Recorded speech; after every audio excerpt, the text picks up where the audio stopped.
Hello everyone. Fisheries के last session में आप सबका बहुत वेलकम। चलो भाई जल्दी से स्टार्ट करते हैं आज, है ना। देखो आज हम लोग फिशरीज में आपके आए थे 5 क्वेश्चन A4 में। इस बार 5 में से 3 जो क्वेश्चन है वो आज वाले टॉपिक से हैं। ठीक है, आप 5 में से जो 3 आपके क्वेश्चन आए थे वो आज वाले लेक्चर में कंप्लीट होंगे। सबसे पहले हम बात करेंगे भाई what are gears, what are boats. यहाँ पे फिशरीज में कुछ गियर्स होते हैं, उनके कुछ टाइप्स होते हैं, वो देखेंगे। बोट्स होती है, उनके बोट्स के कुछ टाइप होते हैं, हम लोग वो भी देखेंगे।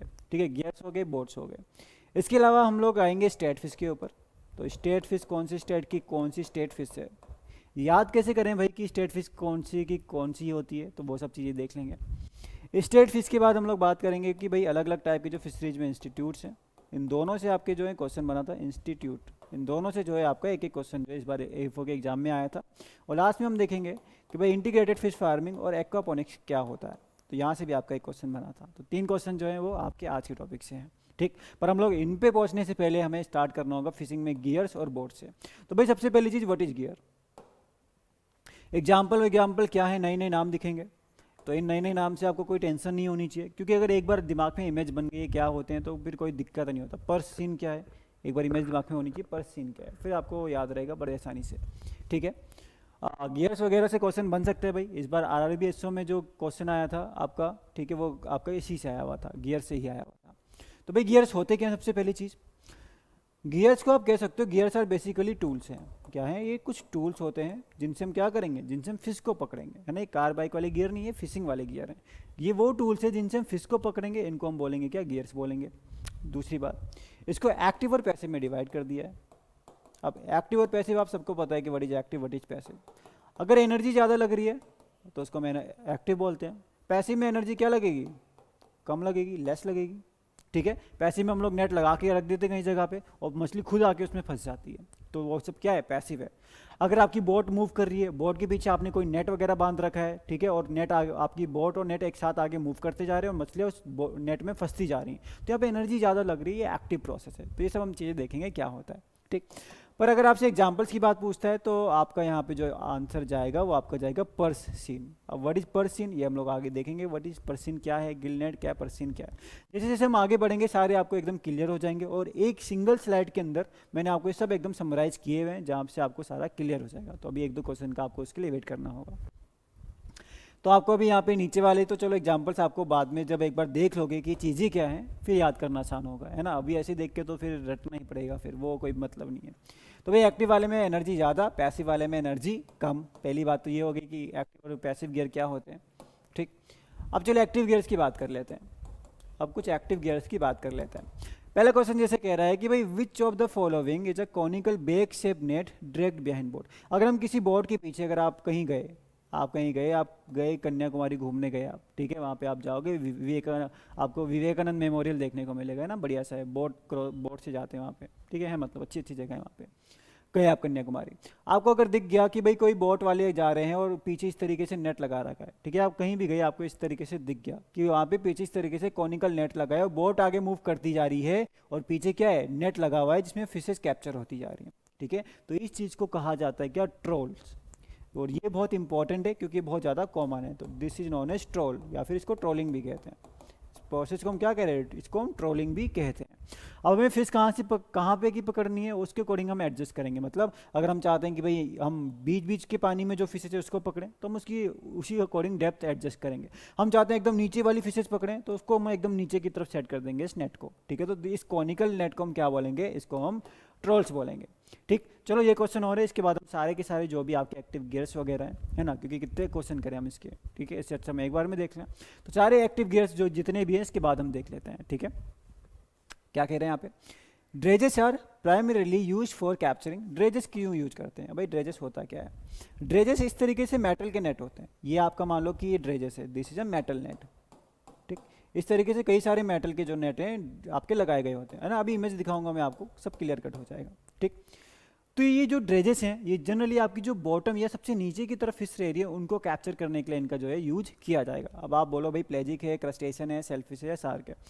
देखो क्रस्टेशन और सेलफिश वाले अगर आपने आंसर कर दिया तो कोई दिक्कत नहीं, दोनों यहाँ पे सही मान ली जाएंगे, क्योंकि यहाँ पे सेलफिश के अंदर ही क्रस्टेशन आता है, कोई बहुत ज़्यादा दोनों में डिफरेंस है नहीं। ठीक, दोनों एक ही ऑप्शन है, आप ये कह सकते हो।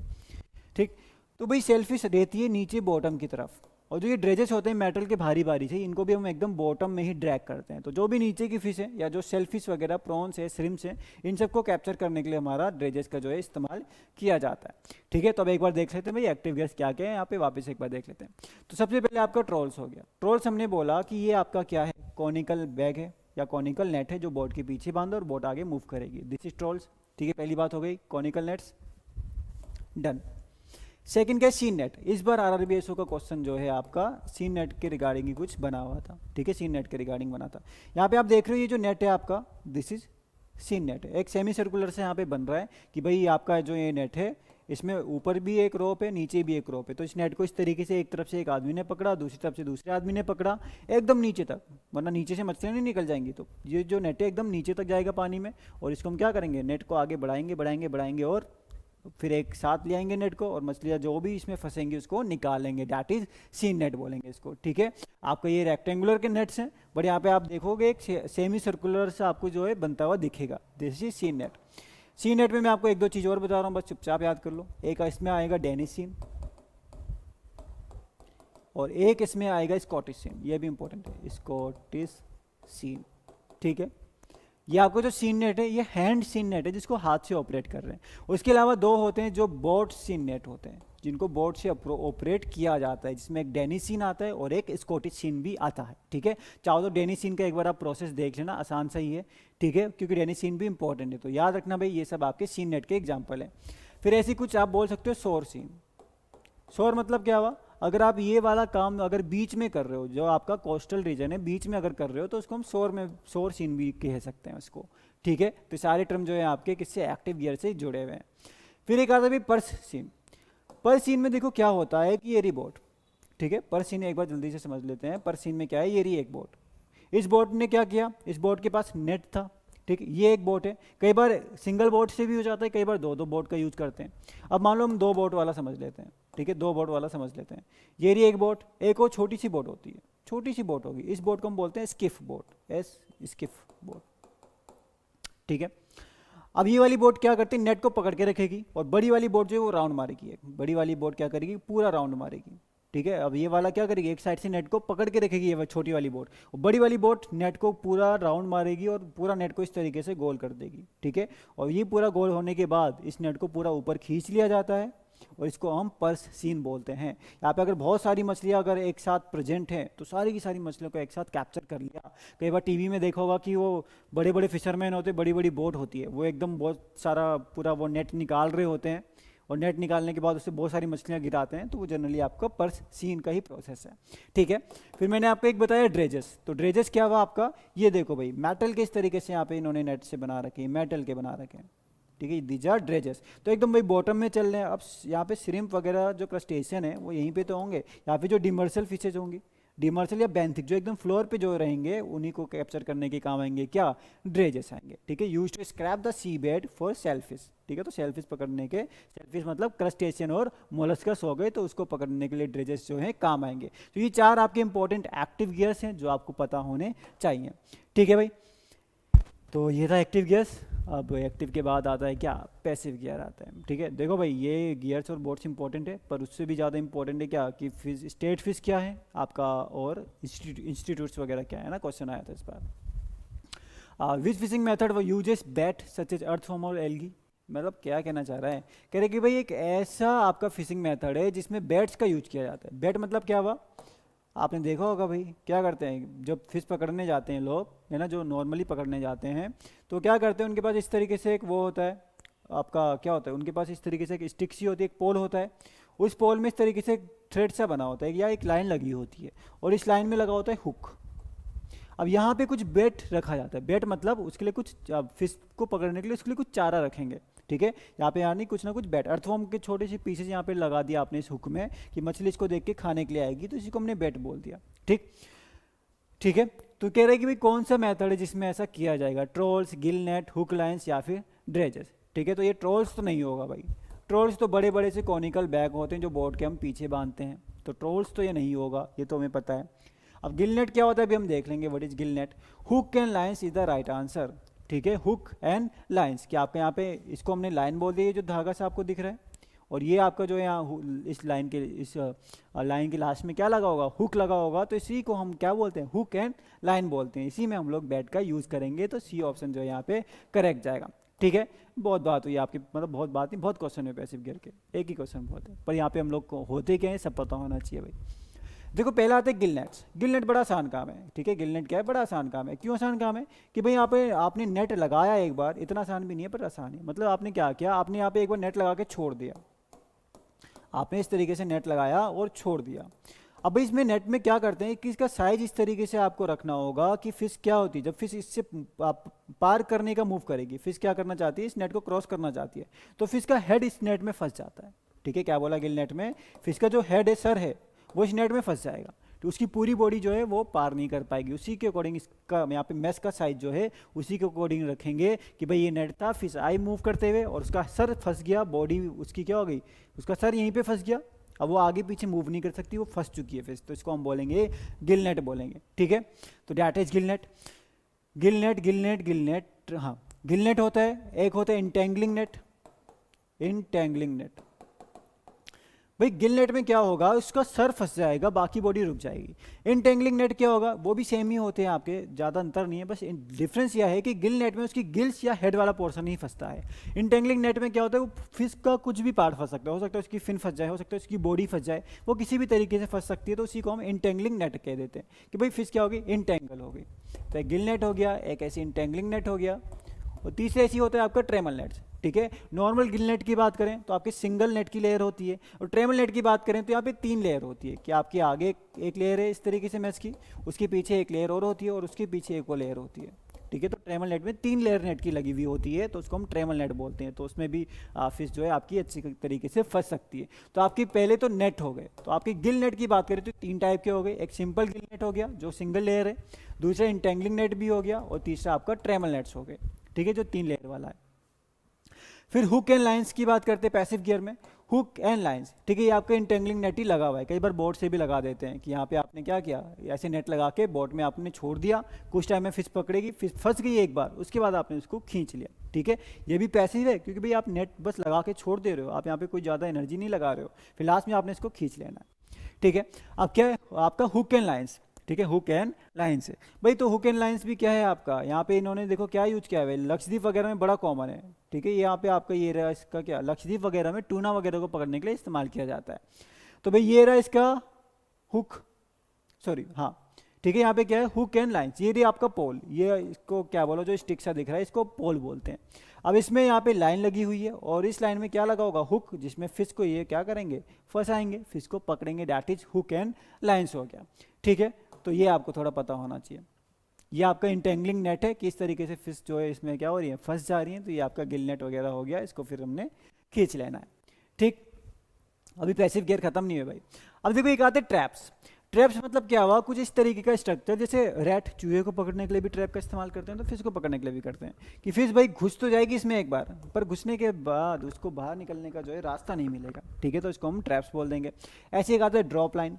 ड्रॉप लाइन में क्या करते हैं, यहाँ पे एक लाइन गिरा देते हैं बोट से। ठीक है, बोट से एक लाइन गिरा देते हैं जिस लाइन में कई सारे हुक लगे होते हैं, तो इसको क्या बोलते हैं, ड्रॉप लाइन बोला कि भाई लाइन गिरा दी जिसमें कई सारे हुक लगे हैं।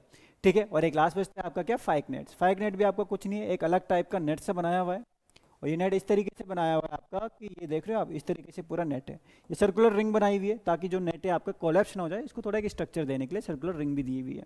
ठीक है, अब भाई यहाँ पे क्या होता है, यहाँ पे भी वही बात है कि इस नेट में क्या होगा, धीरे धीरे आपका यहाँ पे फिश आएगी। इसको जनरली कोस्टल रीजन में करते हैं हम लोग, किसको, फाइक नेट्स को, कि यहाँ पे क्या होगा, इसको आपने लकड़ी वगैरह की हेल्प से क्या किया, इसको फिक्स कर दिया। अभी जैसी बोट इसके अंदर आती, बोट कह रहा हूँ, फिश इसके अंदर आती जाएंगी, तो हम इसको क्या करेंगे, बंद कर देंगे और फिश को फिर कैप्चर कर लेंगे। ठीक है, तो दैट इज फाइक नेट्स।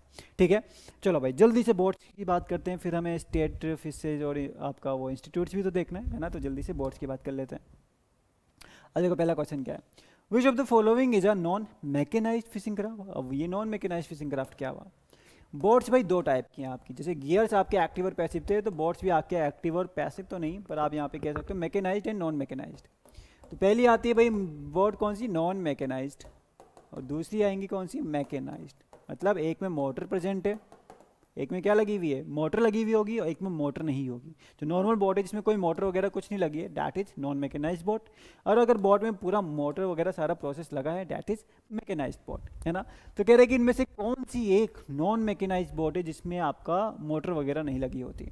तो एक आ गया ट्रोलर्स आ गया, एक आ गया स्टर्न ट्रोलर आ गया, एक आ गया कैटरमैन, एक आ गया ट्रोलिंग वेसल। अब फिर से नए नाम दिख गए। अब एक्टिव और पैसिव तो फिर भी समझ में आ गया। अब बोट्स में फिर से अब दिखेंगे भाई थोड़े स्टार्टिंग में नए नाम, ठीक है, पर वापस पिछली बार की तरह ये भी क्लियर हो जाएगा। अब देखो भाई ट्रोलर्स तो हमें पता है क्या होते हैं, क्योंकि हमने बोला कि इस तरीके से कॉनिकल बैग्स होते हैं, इसको हम ट्रोल बोलते हैं, TRAWL, ठीक है। और जो इस बोट को हम यूज करते हैं ट्रोलर्स ट्रोलिंग वगैरह के लिए, तो उसी को हम ट्रोलर्स बोलते हैं, ठीक है। तो ये तो आपका मैकेनाइज्ड वाला है, यहाँ पे जो बोट होगी। अब ये थोड़ी भाई आप इतने बड़े नेट बांध के या फिर बोट चलाए जा रहे हो अपने हाथों से, है ना, तो वो थोड़ा क्या है आपका मुश्किल प्रोसेस है। तो ये आपका जो ट्रोलर्स वगैरह हैं, ये आपकी स्ट्रॉन्ग मोटर्स होते हैं इनके पास। कैटरमैन इज वेरी इंपॉर्टेंट भाई, बड़ा आसान तरीके से कैटरमैन आपको दिखाता हूँ मैं कैटरमैन क्या होता है। तो इसका जो आंसर है दैट विल बी कैटरमैन। तो अगर कैटरमैन पता था तो वेल एंड गुड, ठीक है। तो भाई मैकेनाइज्ड बोट के यहाँ एग्जांपल्स लिखे हैं, पर यहाँ पे एग्जांपल अभी रटना नहीं है जब तक हम लोग एक बार देख नहीं लेते इसके आगे क्वेश्चन, या फिर वो होती क्या है चीज़ें। उसके अलावा भाई इंजन पावर्ड है मैकेनाइज्ड बोट्स, ठीक है, आपकी बहुत लार्ज स्केल पे फिश करी जा सकती है। और आपका नॉन मैकेनाइज्ड बोट क्या है आपका, ये आपका इंजन पावर नहीं है, हाथों से ही चलाना पड़ेगा इसको आपको, ठीक है। और बहुत ज़्यादा डीप वाटर्स में नहीं, कोस्टल रीजन में हम लोग इससे बोटिंग फिशेज वगैरह कैप्चर करते हैं, ठीक है। ठीक, चलो भाई अभी हम बोट की बात कर रहे हैं। अब देखो क्या पूछे पहला सा answer, the simplest form of fishing craft made of wooden log is known as. अब देखो क्या कह रहा है यहाँ पे कि एक आपका जो बोट की हम बात करते हैं तो एक सबसे सिंपल है उसमें।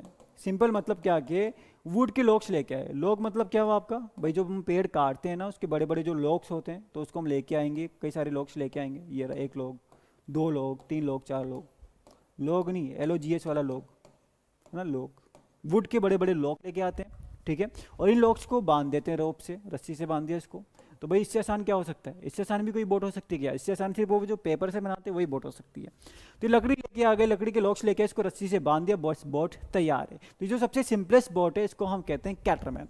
इसी को क्या कहते हैं, इसी को कैटरमैन कहा जाता है। अगर थोड़ा हवा वगैरह ज़्यादा चल रही है तो यहाँ पे कई बार सेल वगैरह भी थोड़ा सा लगा देते हैं उसको एक डायरेक्शन देने के लिए, एक थोड़ा बैलेंस बनाने के लिए, ठीक है। बाकी इसको और से ही प्रोपोगेट करेंगे, प्रोपोगेट कर रहा हूँ मतलब प्रोपेल करेंगे। और मतलब जो उनके पास बड़ा सा चप्पू सा होता है जिससे वो बोट चलाते हैं, उसी को हम ओर्स कहते हैं, ठीक है भाई। सो नाउ व्हाट इज कैटरमैन, ये रहा भाई कैटरमैन। सिंपलेस्ट, पहली चीज़ क्या याद रखना है भाई, सिंपलेस्ट होता है ये आपका raft like boat, tied log से बनाते हैं। ये रहा देखो यहाँ पे जो लकड़ी की लॉक्स लेके आया था ये बंदा, इसने इसको रस्सियों से बांध दिया और आपका यहाँ पे कैटरमैन जो है रेडी हो गया। तो सिंपलेस्ट है, कैसे बनाया, लॉक्स को जोड़ के बनाया। उसके अलावा एक आते हैं डग आउट कैनोइज। डग आउट कैनोइज क्या हुआ भाई, बड़े बड़े जो पाम के ट्रीज आपने देखे हैं उसको क्या करते हैं, उसको पाम के ट्रीज को काट लिया और उसको अंदर से होलो कर दिया, पूरा अंदर से खाली कर दिया उसको। ये देखो पूरा खाली कर दिया इसको, ठीक है। एक तरफ से थोड़ा सा चौड़ा होगा, एक तरफ से क्या होगा, एक तरफ से ये वाइड होगा और दूसरी तरफ से नैरो या पतला होगा। तो इसको हम बोलेंगे क्या, डग आउट कैनोइज बोलते हैं इसको, ठीक है। दिस इज डग आउट कैनोइज, ठीक है भाई। डग आउट कैनोइज हो गया यहाँ पे आपका, इसको भी ओर्स वगैरह से चलते हैं। ये सब नॉन मैकेनाइज्ड बोट्स ही हैं, ठीक है। अभी नॉन मैकेनाइज्ड बोट्स की हम पहले बात कर रहे हैं। फिर आगे प्लैंक बिल्ट कैनोइज, है ना, कुछ नहीं यहाँ पे। प्लैंक बिल्ट मतलब क्या है यहाँ पे आपका कि प्लैंक्स की इस्तेमाल कर लिया, प्लैंक्स का इस्तेमाल करके यहाँ पे ये बोट बना दी, इसको हमने प्लैंक बिल्ट कैनोइज बोल दिया ना। प्लैंक्स थोड़े से फ्लैक्सिबल्स भी होते हैं, ठीक। फिर मासूला बोट्स है। अब मासूला में क्या करते हैं, यहाँ भी अगर आप प्लैंक्स वगैरह का चाहो तो यूज कर सकते हो, बट यहाँ पे जो प्लैंक्स यूज करते हैं वो नॉन फ्लैक्सिबल होते हैं, या फिर आप कह सकते हो वो रिजिड होंगे, बहुत हार्ड होंगे। वो क्या होंगे, वो रिजिड होते हैं, काफ़ी हार्ड आपको जो है वो देखने को मिलते हैं किसमें, मासूला बोट के केस में। फिर एक आती है डिंगी बोट। डिंगी तो आपकी थोड़ी एक बड़ी बोट हो गई, जिसको मतलब वैरायटी ऑफ पर्पस के लिए से हम लोग कई चीज़ कर सकते हैं भाई। फिश को पकड़ा हमने, फिश को पकड़ के रखना कहाँ है, उसके लिए हम यहाँ पे कुछ बना सकते हैं। फिश के एग वगैरह हमने कलेक्ट किया, फिश की लार्वी कलेक्ट किया, तो उसको कहाँ रखना है उसके लिए भी हम कई सारी चीज़ें जो है बना सकते हैं। तो इसको हम डिंगी बोट्स कहते हैं, ठीक है। बस एक लास्ट बच गया आपका इसमें बोट्स में, नॉन मैकेनाइज्ड बोट्स की अगर हम बात करें तो कह रहे भाई विच फिशिंग क्राफ्ट इज बोल शेप्ड एंड लाइट वेट। भाई बोल शेप्ड क्या हुआ, ये वही बोल तो नहीं जिसमें हम सूप पीते हैं, मुझे तो वही बोल लग रहा है, ठीक है। क्या जैसे बोल होती है, बोल में हम क्या करते हैं, सूप पीते हैं, तो उसी तरीके से आपका यहाँ पे एक बोट होती है। अब ऐसी कौन सी बोट है जो बोल शेप्ड है, कैटरमैन, डगआउट कैनोई, कोरेकल या फिर स्टर्न ट्रोलर्स, ठीक है। तो यहाँ पे जो आंसर जाएगा आपका वो हो जाएगा कोरेकल। क्या जाएगा, कोरेकल जाएगा, ठीक है। ठीक है, पहले तो एक आ गया आउट ट्रिगर कैनोइज, भी एक चीज़ होती है भाई। आउट ट्रिगर कैनोइज मतलब नॉर्मल बोट है, बट इसको साइड में सपोर्ट देने के लिए थोड़ा सा यहाँ पे इसको लेटरल सपोर्ट दिया जाता है। या तो सिंगल लेटरल सपोर्ट होता है, कई बार दोनों साइड ये लगा होता है, दो सपोर्ट भी दे सकते हैं। ठीक है, तो इनको आउट ट्रिगर कैनोइज बोलते हैं, जिनको एक लेटरल सपोर्ट प्रोवाइड किया जाता है। ठीक है, फिर ये रहा भाई कोरेकल, देखो बॉल शेप है, इसमें आप सूप तो नहीं पियोगे पर आप इसमें बोटिंग कर सकते हो। ठीक है, क्या है, बॉल शेप है आपका कोरेकल से, बहुत लाइट वेट होता है इसको। ठीक है, इसको आप सेजेस वगैरह से बनाया जाता है। ठीक है, बहुत हल्की हल्की सारा, मतलब आप कह सकते हो सारा के वेजिटेशन वगैरह का यूज करते हैं। सेजेस वगैरह हो गए, सेजेस हो गए, रीड्स हो गए, तो इन सब की हेल्प से जो है यहाँ पे इसको बनाया जाता है, किसको, कोरेकल को। ठीक है, तो याद रखना दिस इज कोरेकल। ठीक है भाई, वो था आपका non mechanised boats. Mechanised boats में आपका ज़्यादा नहीं है, आपके यहाँ पे थोड़ा सा ही है ना, आई थिंक मैंने एक ही क्वेश्चन डाला होगा। और stern trawler primarily catches fish by, stern trawler fish को कैसे पकड़ता है? आप भूल गए तो फिर मार खाओगे। ट्रोलर्स पता है आपको, ठीक है, ट्रोलर्स पता है। अच्छा भाई, ट्रोलर्स और trawlers both are different, both are different. ये आपका एक्टिव में आता है और ये आपका पैसिव में आता है। अब आपको कि सर TRAWL वाला तो हमें पता है, क्यों पता है? क्योंकि भाई कॉनिकल बैग होता है, कॉनिकल नेट होता है, जिसको हम बोट के पीछे बांधते हैं, जिसको हमने बोला था TRAWL वाला ट्रॉली या फिर ट्रोलर्स। ठीक है, और अगर हम इसके लिए बोट यूज करेंगे तो उन्हीं को हम स्टर्न ट्रोलर्स भी कहते हैं। तो towing a net behind it, यही हम करेंगे किसमें, स्टर्न ट्रोलर्स में। तो भाई TROLL वाला, इसको भी हम देख लेंगे थोड़ी देर में। ठीक है, तो यहाँ पे जो आपका आंसर है वो सी आपका जो है आंसर जाएगा। मैकेनाइज्ड बोट्स की बात करें तो यहाँ पे कुछ स्टर्न ट्रोलर्स हो गए, ये देख रहे हो आपका बड़े से स्टर्न ट्रोलर्स हो गए, पीछे यहाँ पे काफ़ी बड़े, यहाँ पे क्या होंगे, नेट इस तरीके से लगे होंगे। ठीक है, दिस इज स्टर्न ट्रोलर। उसके अलावा क्रिल नेटर्स भी होते हैं। अब देखो बोट के यहाँ पे थोड़ा सा वो किया हुआ है कि हमें किस टाइप की फिश पकड़नी है, क्या पकड़ना है, उसके हिसाब से कई सारे मतलब नाम जो है रखे गए हैं। जैसे कि क्रिल नेटर्स हैं, इसमें इस तरीके के आप नेट्स लगाओगे क्रिल नेटर्स में कि आप जो क्रिल्स होते हैं, क्रस्टेशियन है क्रिल्स भी, थोड़े थोड़े प्रॉन जैसे ही दिखते हैं पर उनसे अलग है। ठीक है, तो जो आप क्रिल को पकड़ने के लिए जिस बोट में आप नेट लगाते हो, ठीक है, इनका नेट थोड़ा सा अलग आता है, तो उसको हम क्रिल नेटर्स उन बोट्स को कह देते हैं। एक डोल नेटर्स भी आते हैं, ये अलग टाइप के नेट होते हैं, तो जिससे हम डोल नेटर्स, जो डोल नेटर जिस बोट में लगाएंगे उसको हम डोल नेटर्स कहते हैं। ठीक है, फिर कुछ आपके यहाँ पे ट्रोलिंग वेसल्स भी आते हैं। ठीक है, और यहाँ पे आपको जो इमेज दिख रही है ना, ये आपकी क्रिल्स की इमेज है, आपकी नहीं, मतलब क्रिल्स की इमेज है। ये देखो, ये क्रिल्स होते हैं ना, छोटे छोटे से होते हैं। ठीक है, तो ये भी आपको क्रस्टेशियन में ही आते हैं क्रिल्स वगैरह। ठीक, समाप्त कहानी बोट्स की। ठीक है, बोट्स की बस इतनी ही कहानी थी। तो ये थे गियर्स एंड बोट्स। अब तो भाई साहब आप मतलब बस तैयार हो जाओ। ठीक है, अगर कॉफ़ी चाय पीनी थी तो अब तक पी लेनी थी, क्योंकि अब भाई बात है किसकी, बायोफ्लॉक क्या होता है, यहाँ से क्वेश्चन आया है। स्टेट फिश क्या होता है, यहाँ से क्वेश्चन इस बार आया है। इंस्टीट्यूट क्या होता है, यहाँ से क्वेश्चन इस बार आया है। ठीक है, तो जल्दी से देख लेते हैं भाई। पहली आती है भाई बायोफ्लॉक टेक्निक। तो कह रहे भाई what are biofloc particles primarily composed of. ये जो बायोफ्लॉक पार्टिकल होते हैं ये आखिर बने किस चीज़ से होंगे? ये बैक्टीरिया, एल्गी, फंजाई, डेट्रिटस वगैरह हो गए, इन सब से होंगे, या सैंड और उसके साथ कुछ मिनरल्स होंगे जिस पे फिश फीड करेगी, या फिश की स्केल्स एंड बोन से हम लोग बायोफ्लॉक बनाएंगे और फिश को खिलाएंगे, या फिर वाटर और ऑक्सीजन को ही हम लोग जहाँ पे जो है बायोफ्लॉक कह दे रहे हैं। भाई पहले तो इसके नाम से आप निकाल लो इसकी कहानी। बायो मतलब लिविंग, फ्लॉक मतलब एग्रीगेट्स। फ्लॉक मतलब क्या हो गया, एग्रीगेट्स हो गया, वो फ्लोक्यूलेटेड प्रेसिपिटेटेड फॉर्म में। क्या बोला, प्रेसिपिटेटेड, मतलब आपकी कई सारी चीज़ें एक साथ यहाँ पे इकट्ठा हो रखी है, फ्लॉक बना रखा है। ठीक है, क्या बना रखा है, फ्लॉक बना रखा है, इकट्ठा हो रखी है। ठीक, क्या चीज़ें इकट्ठा होती हैं भाई, बैक्टीरिया हो गया, एल्गी हो गई, फंजाई होगी, डेट्रिटस, डेट्रिटस मतलब डेड एंड डिकेइंग मैटर, जो भी ऑर्गेनिक मैटर थोड़ा प्रेजेंट होगा वो सब आपका डेट्रिटस में वहाँ पे आ जाएगा। तो ये सब मिलके क्या करते हैं, आपस में इकट्ठा होते हैं, क्योंकि भाई मान लो कि एल्गी बैक्टीरिया ने कुछ चीज़ें थोड़ा सीक्रेट वगैरह कर दी, जिस वजह से ये पास पास इकट्ठा हो रहे हैं। ठीक है, यहाँ पे आपने कहा क्या है, देखो इसमें मैं आपको जल्दी से प्रोसेस बता दूँ। ये बड़ा सा टैंक ले लिया। अब इसमें हम लोग कार्बोहाइड्रेट का सोर्स डालेंगे, मतलब हम शुगर या कार्बोहाइड्रेट डाल देंगे। अब इस शुगर कार्बोहाइड्रेट से क्या होगा, मान लो कि ये आपका शुगर कार्बोहाइड्रेट आपने डाल दिया। अब क्या होगा, यहाँ पे एल्गी, बैक्टीरिया, फंजाई, डेट्रिटस ये एक साथ ग्रो करते हैं, एक साथ ही ग्रो करते रहते हैं, और इसी को हम फ्लॉक्स बोलेंगे। कि यहाँ पे मान लो कुछ ग्रो हो गए, यहाँ पे कुछ ग्रो हो गए, यहाँ पे इनको शुगर मिला, यहाँ पे कुछ ग्रो हो गए। तो इस तरीके से कई जगह पे क्या कर रहे हैं, फ्लॉक्स बना रहे हैं, प्रेसिपिटेट बना रहे हैं। अब इसका क्या फ़ायदा हुआ, अब भाई ये जो बनाया इनकी भाई प्रोटीन वगैरह बड़ी अच्छी चीज़, प्रोटीन वगैरह बड़े अच्छे से प्रेजेंट है। तो हम इसमें फिश को डालेंगे। अब फिश क्या करेगी, फिश इसको खाएगी, फिश क्या करेगी, फिश इस पर फीड करेगी, बायोफ्लॉक्स जो है इसके लिए हेल्दी है, इसको खाएगी, ठीक है।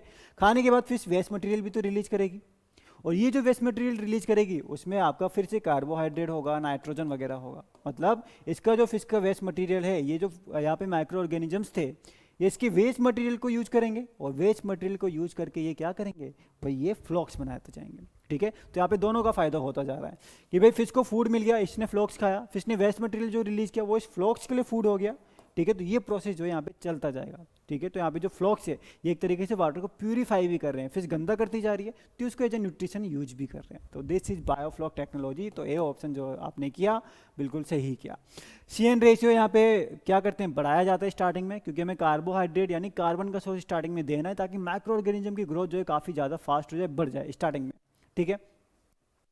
उसके अलावा यहाँ पे क्या है, ठीक है, फ्लॉक तो आपको बता ही दिया। न्यूट्रिशनल वैल्यू देखो डिपेंड करता है, पर 25 से 50% तक प्रोटीन हो सकता है, और 0.5 से लेकर आपका काफ़ी ज़्यादा जो है यहाँ पे फैट परसेंटेज भी देखने को मिल सकता है। फ्लॉक की साइज़ की बात करें तो 50 से लेकर 200 माइक्रोन तक जो है इन फ्लॉक्स का साइज़ जो है वो जा सकता है। और कई बार हम फिश मील वगैरह की जगह क्या कर सकते हैं कि भाई इस बायोफ्लॉक को हम लोग कई बार आइसोलेट भी कर सकते हैं, कि भाई हमने जो प्लांट में बायोफ्लॉक बन रहे हैं इनको निकाल के सुखाया, और सुखा के फिर हम फिश को कहीं और खिलाना है तो वो भी कर सकते हैं, ठीक है। तो ये थोड़ा सा ध्यान देना कि व्हाट इज बायोफ्लॉक टेक्नोलॉजी। अब बताओ भाई, स्टेट फिश सबसे पहले कौन से ईयर में इंडिया के अंदर अडॉप्ट किया गया था, क्योंकि भाई पहले स्टेट फिश का कॉन्सेप्ट था ही नहीं, ठीक है। पहले स्टेट फिश का जो कॉन्सेप्ट है वो नहीं था। National bureau of fish genetic resource कहाँ पड़ता है ये इंस्टीट्यूट, इस बार का आपका क्वेश्चन। इसने ही सबसे पहले बोला आपका 2006 में बोला क्या, कि हम सबको स्टेट फिश अडॉप्ट करनी है, क्योंकि भाई इससे कम से कम ये हो जाएगा कि ये वाली फिश उस स्टेट में थोड़ा ज़्यादा देखने को मिलती है, उसकी वैल्यू ज़्यादा है वहाँ पे, तो उसको हम थोड़ा कंजर्व कर पाएंगे कि ये इसकी स्टेट फिश है, तो थोड़ा ज़्यादा ध्यान दिया जाएगा वहाँ पे फिश को कंजर्व करने में, ठीक है। तो 2006 में जो है यहाँ पे स्टेट फिश के रिगार्डिंग बात करी गई। अब कह रहे what is the common name of Clarias batrachus the state fish of Bihar. तो भाई बिहार की स्टेट फिश का जो है यहाँ पे आपसे नाम पूछ लिया, ठीक है। अब देखो ठीक है, मैं आपको याद कराता हूँ कि भाई स्टेट फिश हमको यहाँ पे याद कैसे करनी है। तो चलो मागुर होगा, बिहार की कौन सी स्टेट फिश है, मागुर है, ठीक। अब हमको सिंपल क्या करना है, याद करना है। अब याद कैसे करेंगे भाई, इसको याद कैसे करें, बड़े सारे हैं तो, है ना, बहुत सारे को छोटा बनाएंगे। कैसे छोटा बनाएंगे, ऐसे बनाएंगे। थोड़ा सा भाई इंडिया का मैप जो है माइंड में अपना लेके आइए। इंडिया का मैप जैसा भी है आप बना दो, ठीक है। इधर चाइना वाइना सब इंडिया के अंदर ले आते हैं अपन, ठीक है। ये रहा इंडिया का मैप, है ना, रफ सा मैप है ना, कोई वो मत जाना। इधर भाई हिमालयन रेंज है, इधर क्या है, हिमालय की रेंज है। मैं आपको नेक्स्ट स्लाइड में दिखाता हूँ। चलो भाई ये दिख रहा है, पहले इस एक बार थोड़ा सा आ जाओ, इसमें याद करना बड़ा आसान हो जाएगा ना, वरना रट्टा मारते रह जाओगे। देखो भाई ये सबको पता है कि जम्मू कश्मीर जाना भाई सब ठंडियों में घूमने, जम्मू कश्मीर हिमालय हो गया आपका, हिमाचल प्रदेश हिमालय हो गया, उत्तराखंड में हिमालय होगा, फिर नेपाल वेपाल तो चलो आता रहेगा। इसके बाद सिक्किम भी हिमालय हो गया आपका, और अरुणाचल प्रदेश भी आपका, ये सब हिमालय हो गया। तो ये पूरी हिमालय वाली रेंज है, ठीक है। दो इंपॉर्टेंट कोल्ड वाटर फिशेज मैंने आपको बताई थी, एक बताई थी आपको मैंने ट्राउट में भी स्नो ट्राउट, और एक बताई थी महसीर, ठीक है। और मैंने आपको स्पेशली कहा था कि दोनों फिशेज आपको हिमालयन रीजन पे ही देखने को मिलती है, क्योंकि ये दोनों कोल्ड वाटर फिशेज है जो कोल्ड वाली कंडीशन में रहना पसंद करती हैं, ठीक। तो इन सारी स्टेट की जो आपको फिश देखने को मिलेगी स्टेट, वो होगी गोल्डन महसीर। सिक्किम की चॉकलेट महसीर है, सिक्किम की अगर आप छोड़ दो, सिक्किम ने अभी 2020-21 के आसपास ही अपनी स्टेट फिश रखी है, इसको अगर आप एक बार के लिए छोड़ दोगे तो कश्मीर की बात करें, हिमाचल प्रदेश की बात करें, उत्तराखंड की बात करें, हम अरुणाचल प्रदेश की बात करें, इन सब की जो स्टेट फिश है वो कौन सी है, दैट इज गोल्डन महसीर और पुतितोरा। तो ये आपका पहला वाला हो गया जो हिमालयन रीजन्स में देखने को मिलेगी, आपके हिमालय वाले स्टेट्स में हो गए, ठीक है। तो ये आपकी कौन सी हो गई, गोल्डन महसीर हो गई। पहले तो ये याद हो गया हमें, बढ़िया याद हो गया तो, ठीक है, ठीक है। अब देखो यूपी वाला जो क्वेश्चन है वो आपका इस बार एग्जाम में आया था कि भाई यूपी की स्टेट फिश क्या होती है। अब भाई फिर से मैप की तरफ थोड़ा सा चलते हैं, फिर से जो है थोड़ा सा मैप की तरफ चलते हैं। ये रहा मैप, मैप बनाना सीखना ही पड़ेगा लगता है किसी दिन, ठीक है। चलो है ना, बना लेती, चाइना का पोर्शन भी हम खींच लेंगे अपनी तरफ, ठीक है। चलो एक बार के लिए आप मान लो, नहीं यार चलो मैं यहीं से आपको मैप में बताता हूँ, जब मैप है तो फिर क्यों बनाते रहे। अब देखो यहाँ पे क्या करना है, हमने क्या किया, हिमालय वाली तो चलो हमने कर दी गोल्डन महसीर। अब भाई उत्तराखंड से यहाँ से क्या निकलती है, उत्तराखंड से निकलती है आपकी गंगा रिवर, गंगा रिवर आपकी यहाँ चली जाती है उत्तर प्रदेश में, उत्तर प्रदेश होते होते बिहार होते होते, ठीक है, आपका बंगाल में, इसको हुगली बोलते हैं, और बंगाल में आते आते फिर ये ओशन में चली जाएगी। उत्तराखंड में ऊपर ऊपर की तरफ आपको गोल्डन महसीर और ट्राउट देखने को मिलती है, अब जैसे ये उत्तर प्रदेश में आई या प्लेन्स में आ गई, तो यहाँ पे जो आपको फिश देखने को मिलेंगी वो देखने को मिलेगी जैसे कि चित्तल होगी, जो उत्तर प्रदेश की स्टेट फिश है, चित्तल हो गई, कार्प्स हो गई, ये भी ध्यान में रखना है ना, कार्प्स है आपकी, कैटफिश है, ठीक। तो ये सब हो गई। तो ये सारी फिशेज आपकी क्या है, ये सब आपको गंगा में थोड़ा लो लैंड थोड़ा प्लेन एरिया में देखने को मिलेंगी। इसमें चित्तल जो है वो क्या है आपकी यूपी की स्टेट फिश है, ठीक है। अब मैंने कैटफिश भी बोला है भाई, कैटफिश भी देखने को मिलती है। बिहार में आओगे तो उसकी जो स्टेट फिश है वो कौन सी, कैटफिश है, इट इज़ कैटफिश। अब वो तो आपसे पूछेगा नहीं कि आप भाई आप तो हिमाचल के हो तो हिमाचल की स्टेट फिश बता दो, वो तो कोई भी पूछ सकते हैं ना, यूपी का पूछ लिया था पिछली बार, ठीक है। तो बिहार की कौन सी है, कैटफिश मागुर है यहाँ पे बिहार की। बिहार के बाद आओ गया बंगाल में, तो बंगाल में आपको एक फिश देखने को मिलती है जिसको हम कहते हैं hilsa, very very important, double star triple star जो मार्क करने करो, बहुत इंपॉर्टेंट है हिल्सा, ठीक है। तो बंगाल में हिल्सा देखने को मिलती है। हिल्सा रहती तो ओशियन में है, पर ब्रीडिंग करने के लिए ये गंगा रिवर में आएगी, फ्रेश वाटर रिवर में आती है, ठीक है। तो बंगाल में जो स्टेट फिश है वो कौन सी है, हिल्सा है। तो ये वाला पोर्शन हमें पूरा का पूरा जो है याद हो गया, ठीक है। चित्तल हो गई, मागुर हो गई, हिल्सा हो गई। ओडिशा की और याद कर लेना, महानदी महसीर, ओडिशा भी बंगाल के बगल में ही है, तो वहाँ पे भी कौन सी महसीर है, महानदी महसीर है। और त्रिपुरा में आपकी PABDA पबडा है, ये भी आपके कैटफिश का ही टाइप होता है, ठीक है। चलो भाई, त्रिपुरा भी आपके बंगाल के थोड़ा पास ही है, बंगाल के बगल में बांग्लादेश है, उसके बाद त्रिपुरा पड़ता है। अब भाई मिजोरम की यहाँ पे लिखी हुई है, नागालैंड की चॉकलेट महसीर यहाँ पे मेंशन की हुई है, ठीक है। और सिक्किम की भी कौन सी चॉकलेट महसीर है, सिक्किम की भी। उसके अलावा आंध्र प्रदेश और कर्नाटका की अभी यहाँ लिखी हुई है चन्ना स्ट्राटस, जिसको हम म्यूरल भी कहते हैं। और उसके अलावा कर्नाटक कार्नेटिक कार पे कहाँ की, कर्नाटका की। तो भाई ये स्टेट फिश है, थोड़ा सा मैप के अकॉर्डिंग आप चाहो तो इसको याद कर सकते हो, ठीक है। चलो भाई जल्दी से कंप्लीट करते हैं, मैं भी थक गया अब तो। बता भाई एमपीटा के रिगार्डिंग देखो, आई थिंक मैंने तो लग रहा है गलती बोल दिया आपके स्टार्टिंग में कि आप आज के एग्जाम में आपके 5 में से 3 क्वेश्चन आए थे, मुझे लग रहा है शायद 4 क्वेश्चन आए थे, क्योंकि मुझे एग्जैक्टली याद नहीं आपसे एमपीडा आपके एग्जाम में आया था या नहीं आया था। पर अगर एमपीडा भी एफओ के एग्जाम में आया था तो 4 क्वेश्चन थे। और एमपीडा आई थिंक इस बार आपका आरआरबी एसओ के एग्जाम में भी आया था, जहाँ भी आया था नहीं आया था, मान लो बहुत इंपॉर्टेंट है एमपीडा क्या होता है। तो भाई बताओ भाई एमपीडा कहाँ पे लोकेटेड है, इसके हेडक्वार्टर, व्हाट इज एमपीडा, एमपीडा होता क्या है, इसकी फुल फॉर्म पता होनी चाहिए, फुल फॉर्म, ठीक है। कौन से एक्ट के थ्रू डेवलप किया गया था, डेवलपमेंट अथॉरिटी एक्ट के थ्रू इसको डेवलप किया गया था, सारी कहानी लिखी हुई है, ठीक है। इसका हेडक्वार्टर के सारी चीज़ें आपको पता होनी चाहिए। तो इसका हेडक्वार्टर कहाँ है आपका, कोची में इसका हेडक्वार्टर पड़ता है, ठीक है। तो सी ऑप्शन जो कोची है वो करेक्ट होगा। तो भाई marine product expert development authority, नाम इसका ये रहा, नाम पता होना चाहिए, नाम पता है तो काम भी पता है। नाम में आ गया क्या कि मरीन प्रोडक्ट को क्या करेगा, ये एक्सपोर्ट करेगा, डेवलप करेगा, उसी के लिए ये बनाया गया था। किसके थ्रू, डेवलपमेंट अथॉरिटी एक्ट 1972 के अकॉर्डिंग इसको बनाया गया था, ठीक है। तो बाकी आपको सब पता है, हेडक्वार्टर कहाँ है इसका, कोची इंडिया में है। तो ज़्यादा चीज़ें इसके बारे में नहीं लिखी है, पर जितनी लिखी है बहुत इंपॉर्टेंट है, क्वेश्चन आता है, ठीक। अब कह रहे भाई नेशनल फिशरीज डेवलपमेंट बोर्ड, अब हम बढ़ चुके हैं आगे स्टेट फिश से, अब हम आ गए हैं लास्ट की तरफ बढ़ गए हम अपने। अब यहाँ पे आपका क्या आ गया है, इंस्टीट्यूट्स के रिगार्डिंग। तो भाई नेशनल फिशरी डेवलपमेंट बोर्ड, हमने तो भाई पन्नागर से गया था हमारा बढ़िया सा ऑल इंडिया टूर, तो उसमें हमें रास्ते में ये हैदराबाद में दिखा था, अंदर नहीं गए थे पर मतलब बाहर से दिख रही थी। पूरी फिश जैसी बिल्डिंग आपको ये देखने को मिलेगी, और यही है क्या, नेशनल आपका डेवलपमेंट बोर्ड, ठीक है, नेशनल फिशरीज डेवलपमेंट बोर्ड। तो ये जो इस्टेब्लिश हुआ था भाई, नई बिल्डिंग है, तो ये आपका 1980 में तो बनेगा नहीं, अब नई डिजाइन की बिल्डिंग है, तो ये थोड़ा लेटेस्ट ही बनी थी। कब, 2006 में जो है इसका आपका इस्टेब्लिश था, किसका, नेशनल डेवलपमेंट बोर्ड का। तो यहाँ पे बहुत इंपॉर्टेंट इंस्टीट्यूट्स हैं, बहुत ज़्यादा नहीं है, ऐसा नहीं कि भाई आपका बाकी सब्जेक्ट की तरह कुछ कुछ सब्जेक्ट में बहुत ज़्यादा इंस्टीट्यूट है, याद करना मुश्किल होता है। यहाँ पे थोड़े लिमिटेड हैं पर इंपॉर्टेंट है। जैसे पहला है central institute of fisheries technology, जो कोची केरला में है। सेकंड वाला भी थोड़ा ध्यान में रखना है, कौन सा, central inland fisheries research institute, जो बैरकपुर वेस्ट बंगाल में है। तीसरा वाला है CMFRI, मतलब central marine fisheries research institute, जो कोची केरला में है। और उसके अलावा सबसे important, one of the most important जो है आपका ये आएगा 1987 वाला, कौन सा, CIFA, central institute of fresh water aquaculture, जो कि भुवनेश्वर ओडिशा में पड़ता है, बहुत इंपॉर्टेंट है, ध्यान में रख लेना, ठीक है। इमेजेस भी दिखा दूंगा मैं आपको 2-4।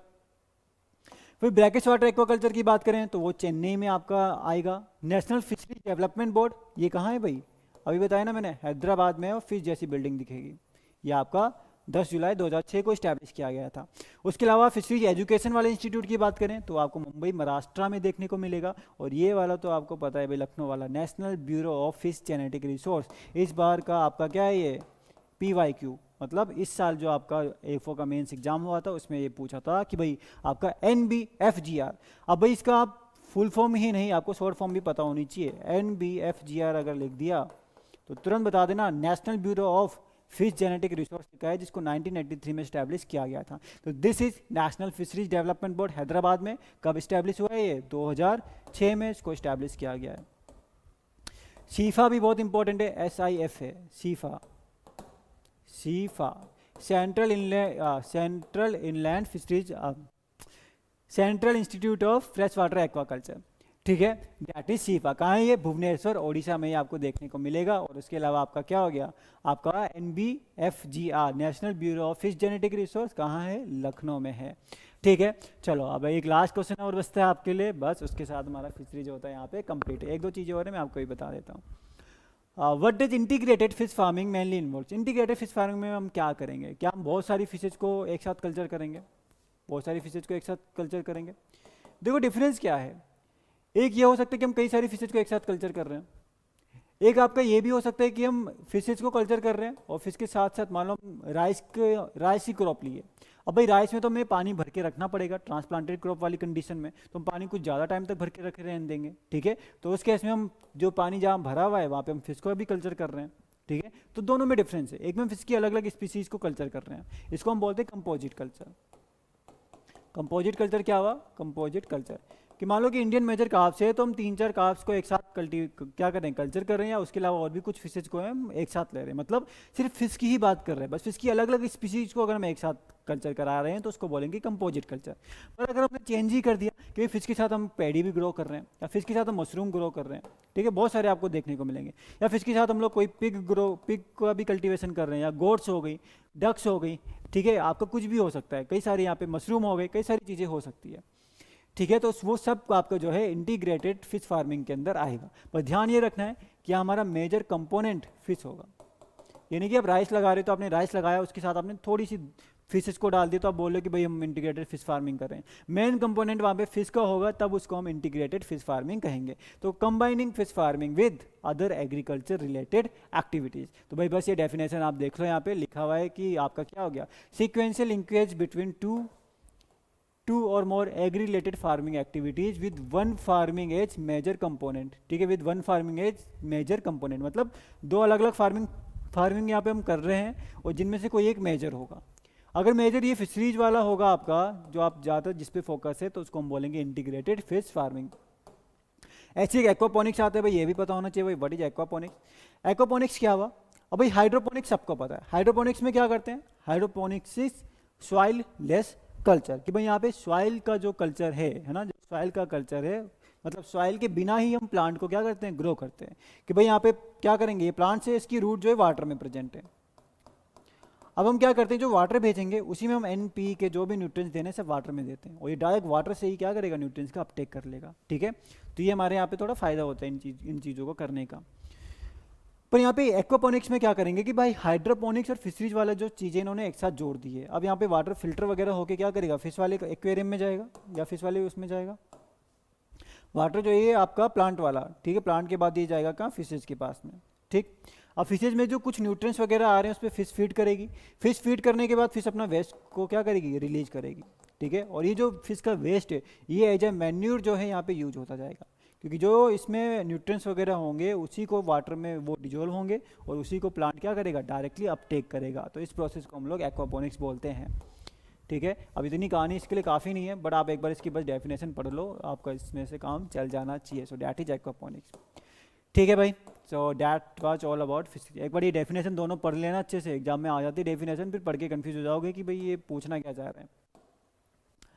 अब देखो, एक तो मैं आपको बताऊंगा कि भाई डिसीजेस, इसका मैंने एक यूट्यूब पे सेशन लिया है, वहाँ पे जाके आप लगाओ और डिसीजेस को कंप्लीट कर लो। कुछ मैंने कर दी थी कंप्लीट, पर 2-4 डिसीजेस बची हुई हैं, उसको आप यहाँ पे कंप्लीट कर लो, ठीक है।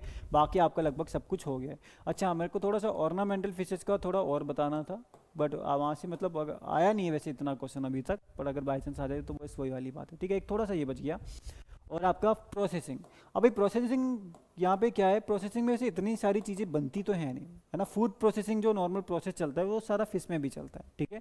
तो यहाँ पे अगर देखते हैं, अगर कुछ यहाँ पे बहुत ज़्यादा इंपॉर्टेंट लगा तो इसके रिगार्डिंग भी देख लेंगे, ठीक है। वरना आप थोड़ा सा इसको देखना ऑनलाइन में, आपको हालांकि ऑनलाइन ढूंढोगे तो बहुत ज़्यादा ब्रॉड मिलेगा, बहुत फैली हुई चीज़ें मिलेंगी, थोड़ा समराइज इसको भी वैसे करना चाहिए, ठीक है। बट एक बार नज़र मार लेना, प्रोसेसिंग भी एक बार आप थोड़ा ब्रीफ में जो है एक बार देख के जाना, ठीक है। बहुत ज़्यादा नहीं है ये चीज़ें। डिसीजेस तो मैंने पूरा लेक्चर लिया हुआ है। हाँ, ऑर्नामेंटल फिशेज, इसका एक बार देखते हैं सीन। बाकी प्रोसेसिंग के चांस कम बनते हैं, पर वही वाली बात है कि बनते भी हैं थोड़े से भी, तो थोड़ा तो देख के हमें जाना पड़ेगा, है ना। तो थोड़ा सा प्रोसेसिंग में भी देख लेना वहाँ पे कि भाई कैनिंग वगैरह कैसे करते हैं, क्या कैसे करते हैं। फूड टेक्नोलॉजी वाला पार्ट जो है थोड़ा बहुत यहाँ पे आ जाता है, ठीक है।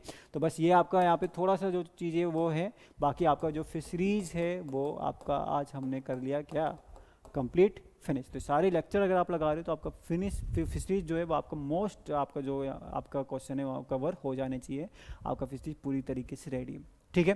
तो ये हमारा फिशरीज के सेशन होते हैं समाप्त। तो इसके बाद हम लोग कुछ और अब जो है नई चीज़ नई टाइम से करेंगे स्टार्ट, ठीक है। Thank you so much. फिर अब आपसे मिलेंगे हम लोग नेक्स्ट सेशन में।